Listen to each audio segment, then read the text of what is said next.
bi alamsay utukalo kile muga ani shegin samba flani muga ani duru ambe aw bela jelifo aka wakati cogoya la kuna foni mina baw sika ma kono tene fuka takase sibiri mamali kuna foni ga bolo sira kelen la bela jelenka ale wati sira ayaw bismillah.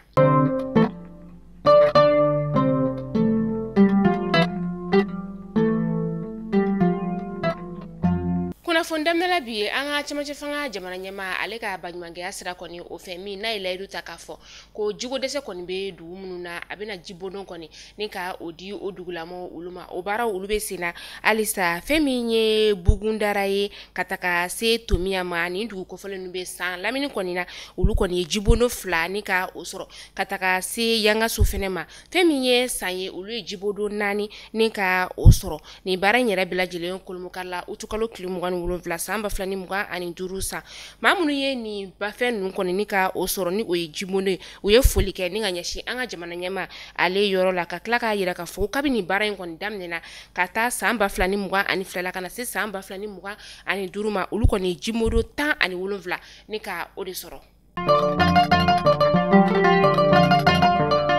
ameta masina ka ofeno krenkena sa dioso ni ndugu ko folen koni demba ya kemeni nani ne koni be no ulu koni e balu koni ni ka osoro utukalo klimu gani wolonvla temene balu fembe talike malo kilo biduru boro kataka se sho kilo muga ani duru o matulu bidombe ala kataka se kokoboro ulu fene koni ma ni musaka imbela jelembora franyo kan jekulu kuna franyo kan jekulu mini abewele ko AMSS ani banyumange tombe no ni ulu koni nyashine be ko koni okelelima ame wakati mina ina fo sisano sirako gelea kon bi manatal kaula ko sebe krenkena sa manatal ni tamaka ni nyogonche ni ndugu ko folen flying koni ulu ko la sa ka se ku taro koni ninka o la sura keleno gelea baye ka sa obe ke sirako gele samia kono na yere kon na baye ka fo ko manatal ni tamaka ni nyogonche sira yere de koni teno sira mi yere la koni wala sa iga se ka sisiro la ni be air flake ibe se ka clé fla ninka o de ke asiraka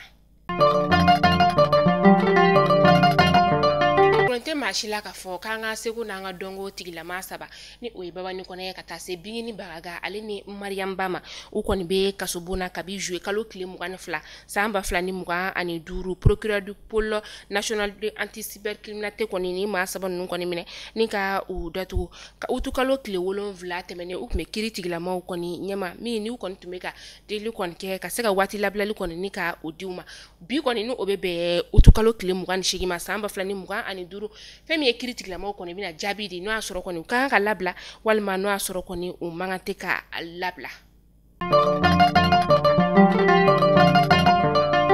Haruna Sangare ale kelendo ka wele ni ka obla alislame dina tigila ma bela jelema ka fo kelendo ka misri belebele mi ni ka ojo bananga bugu buli sema konna adaka yoro yere konna misri belebele mi na ke juma misri shini juma no bena be utukalo kile muga ani kono to ma samba flani muga ani duru wele la seleno islame din bela jelema be ka nyogon soro ni misri belebele konna la kata a juma seli folo koni ni ka o nyenama ya ame doke ala ka bato kelo ni ka ulu mine ameta ko kan kibarula ameta gine ko torolka ka jamana o konnala femiye Baltazar la ebaga andongaye ni ale agence nationale d'investigation financière nyama koroye anyangira san shegin kaso o datu waka ka sefo wari million kemeni muga ani duru ni murumuru nani ni ka ode koni sara jamana ka sababu yake ko akoni yuruguru ta jamana na folo koni ni ka o sekere amita Côte d'Ivoire jamana ale konnala uka jamana nyama kala filmi buludalendo ninka octobre kalo kile mugan duru na toma kono samba flani mugan ani duru femiye a dossier candidature ye ulu koni blali o kunchera tarata temene koni ola ma biduru ani shegini koni kilendo ka ikambo jamana nyama kala filmi nofe ama biduru ni shegini yere konna muso wolonvla o de koni be ala ni wakati na femiye Alassane Dramane Ouattara ye ale yere koni sembe jamana nyama kala filmi na ta koni ola taa Sud-Africains ka jamana o kɔnɔna la u ka jamana marabaw kɔni bɔra ka kangarida kɛ u ka sifinnakaw ye ka sababuya kɛ fɛn min ye kunnafoni kolon dɔ ye o kɔni caralen no bɔlɔlɔkannaw fan bɛɛ lajɛlen na k'a fɔ ko baara kɔni o bɛ ka taa jamana kɔni kɔkana o la kɛrɛnkɛrɛnnen sa muso minnu kɔni bɛ yen nɔ k'u bɛ fɛ ka u ka adamadenya kɔni ni ka o yɛlɛma nafolo sira kɔni o fɛ fɛn min ye u ka influenceuse dɔ ye ale kɔni bɛ ka maaw kɔni ni ka olu wele kɛrɛnkɛrɛnnen sa bogotigininw k'u kɔni ka taa ka t'u ka adamadenya kɔni ni ka o dilan Rusi jamana kɔni o kɔnɔna la Sud-Africains ka jamana ɲɛmaaw ko b'a da bɛɛ lajɛlen kulo ka kɛrɛnkɛrɛnnen sifinnakaw maa o maa de kɔni bɛ i bɛ fɛ ka baara kɔni ni ka o ɲini ka faamuyali sɔrɔ kow la i ka i kunda Sud-Africains ka dagayɔrɔ kɔni o kan ni o ye lasigidensow kɔni ye walasa i kana ye nin ko ninnu kɔni olu la ka sababuya kɛ ni hakilina ninnu tɛ dɔwɛrɛ fosi ka maaw ta ni ka taga n'u ye jamana kɔni o kɔ kan ni ka taa waleyajugu ta ka u sɛgɛrɛ.